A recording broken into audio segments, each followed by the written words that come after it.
Hi, I'm Crystal. This week we're working on Christmas cards, and I'm going to be using a set that has a stamp, a die, and a layered coloring stencil. And I'm also going to be using a completely unrelated embossing folder that just has a coordinating design. So when you're making a bunch of Christmas cards, obviously you want to do all of each step at once. It is much faster that way. And I always start out with the die cutting. But when you do the die cutting, you want to keep all of those background pieces because that is going to be key to making a bunch of cards very, very quickly.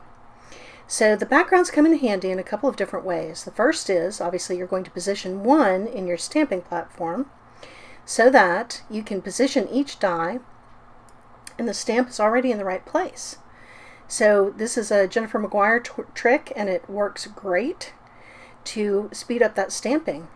Next, you're going to take a couple of other backgrounds and put one background on each layer of that coloring stencil.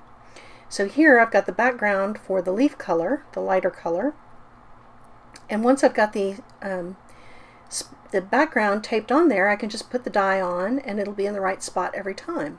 So I've got the layer for the leaf highlights, and then I've got another background taped to the base color for the berries, and another background for the highlight color for the berries. And so that way you can just take each die cut and move it through the steps very, very quickly, stamping and then each layered stencil. And it makes a lovely card. So this week we've talked about a couple of ways to make your stack of Christmas cards very quickly. But before you get too far along, I do want to encourage you to make a couple of samples. I always think when I get partway through, wow, I could have done that better. So if you do make one or two samples, then you can do some A/B testing. Like, which color of green paper do I want in the background? And which color do I want my berries? So here I started out with rouge, and that color turned out to be way too orange. Didn't feel like a holiday color at all. So I switched to rose quartz, which is a pinker color, less of an orange shade. And I really think that was better. That was more of the traditional holiday color that I was looking for.